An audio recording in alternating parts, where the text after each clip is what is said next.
پرانے زمانے میں بنی اسرائیل کا ایک بادشاہ تھا جو کافر ہونے کے ساتھ ساتھ بہت ظالم بھی تھا، جو لوگوں کو خنزیر کا گوشت کھانے پر مجبور کرتا تھا، اور جو آدمی انکار کرتا اسے سخت سزائیں دے کر ہلاک کروا دیتا۔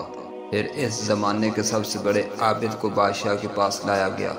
لوگ اس عابد کے مرتبے اور فضیلت سے آگاہ تھے۔ لوگ نہیں چاہتے تھے کہ اس عابد بزرگ کو بادشاہ کی طرف سے کوئی تکلیف پہنچے۔ چنانچہ ایک سپاہی نے عابد سے کہا، آپ مجھے ایک بکری کا بچہ ذبح کر کے دے دے۔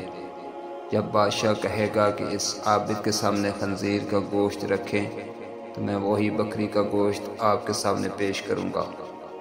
بادشاہ یہ سمجھے گا کہ آپ نے اس کی خواہش کے مطابق خنزیر کا گوشت کھا لیا، اور اس طرح آپ بھی ہلاکت سے محفوظ رہیں گے۔ عابد نے بکری کا بچہ ذبح کر کے اس کا گوشت سپاہی کو دے دیا۔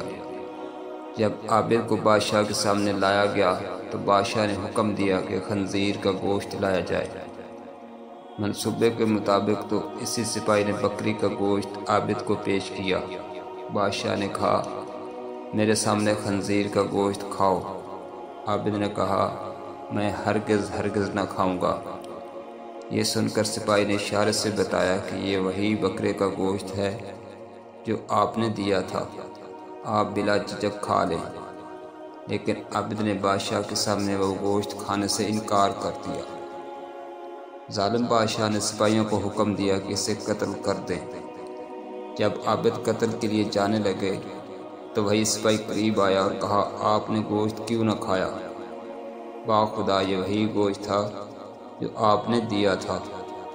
عابد نے کہا، ایسی کوئی بات نہیں، بلکہ میں اس بات سے ڈر گیا تھا کہ لوگ میری وجہ سے فتنہ میں مبتلا ہو جائیں گے، کیونکہ جب بھی کسی کو خنزیر کا گوشت کھانے پر مجبور کیا جائے گا تو لوگ کہیں گے کہ فلاں عابد نے تو مجبور ہو کر حرام گوشت کھا لیا تھا، لہذا ہم بھی کھا لیتے ہیں۔